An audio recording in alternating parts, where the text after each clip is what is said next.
Hogge uses what he knows as he energetically engages in the contest, but the inaccuracy of this knowledge does little to establish credibility. Such confused thinking does not definitively evidence the compromised condition of Hogge's thought process. However, his later boast in the prologue, his readiness to quit Harry Bailey with a tale about a hostelier, despite Harry's stated role as governor,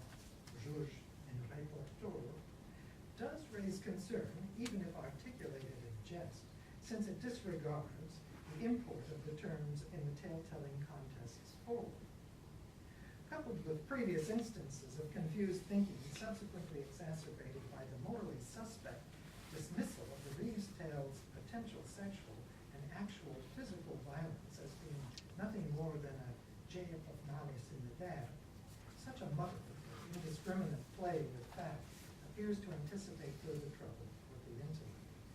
And this trouble is not long in coming, for in telling his tale, Hogge reveals this failing almost immediately.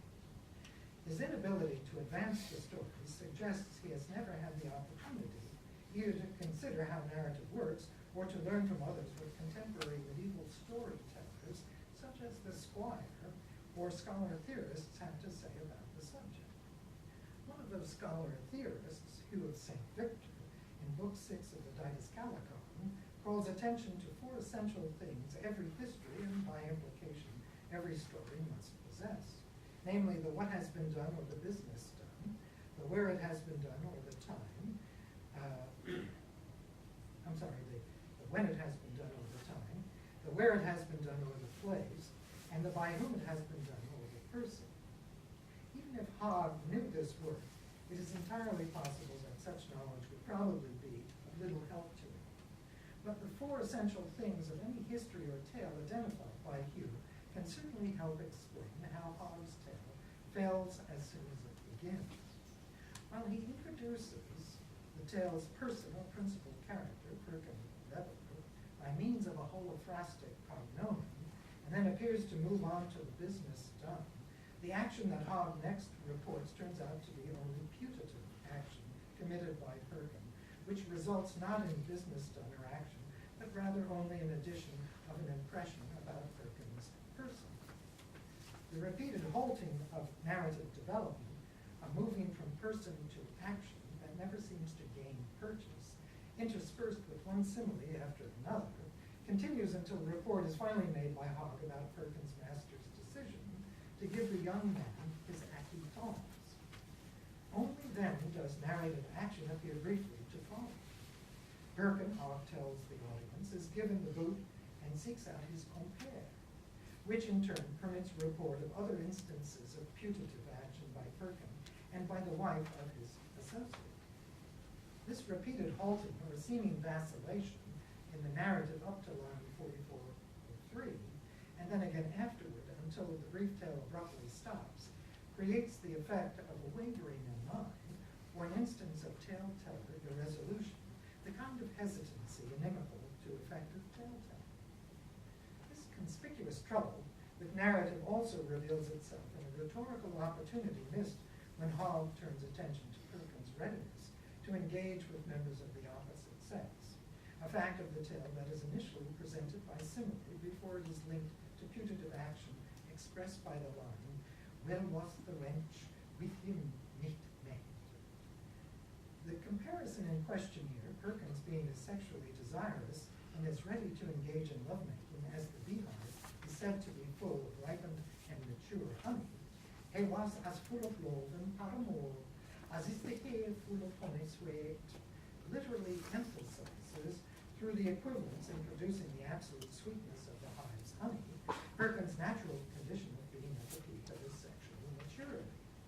However, what is missed by Hogge here is the inadvertent, hardly complimentary truth about Perkin that is implicit in the simile when further consideration is given to the principal elements of this comparison. The equivalence here presents man, the apprentice supposed to be learning the trade, not acting as artificer, but rather as impulsive natural being, and animal, the honeybee, the producer of the honey sweet, the principal sweetener of the Middle Ages, not acting as natural being, but rather as methodical Similarly, an instructive example of momentary loss of narrative control through rhetorical blunder occurs toward the end of the tale as Hogge introduces the rotten apple in the barrel problem as conceptual justification of Purdon's last-minute actor-dogs. And this is the simile, the metaphor that is remembered by most. Gaining insight into Perkin's master's thought process by means of this problem as articulation of that process, the reader is invited to experience the momentary freeing of the narrative from its previous state of irresolution. Putative action is briefly superseded by a moment of suggested actual action. But this nugget of popular wisdom suggesting Perkin's master's understanding of what must be done regarding his apprentice is nullified nearly as quickly as it is articulated once its function as further indirect denigration of his cookshop competitor is understood to be a continuation of the contempt expressed for him by Hogge, a contempt initially given voice to 17 lines earlier, after the narrative's tone abruptly changes by infusion of the language of a prudential mercantile ethic, a change, as Colby has remarked, that suddenly becomes moral,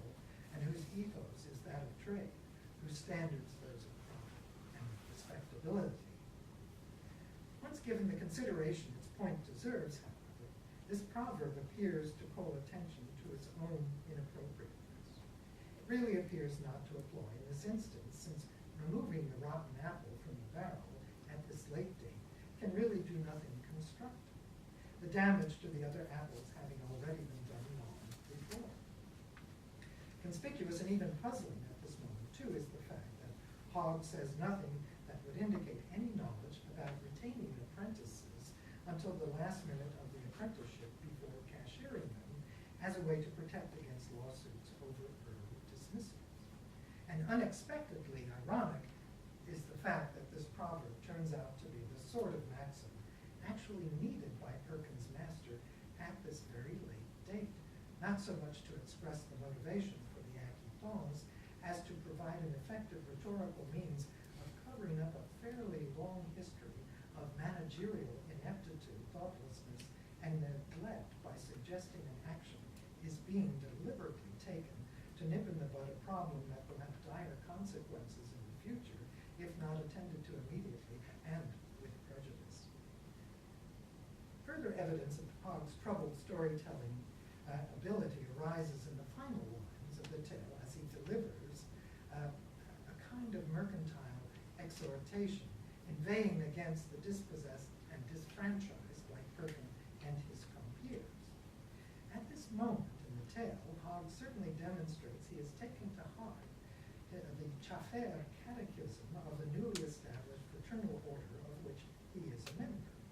What is more, focusing on the dispossessed and disfranchised provides him also with the self-satisfying opportunity of self-promotion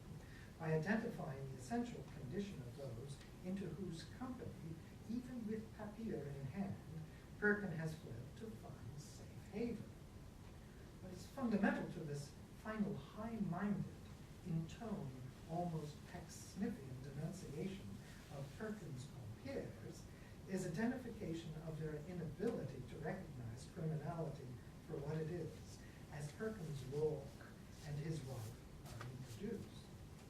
What this moralistic dismissal causes Hogge to overlook and not to understand the significance of, however, is that the outsiders who now appear to be object of his scorn,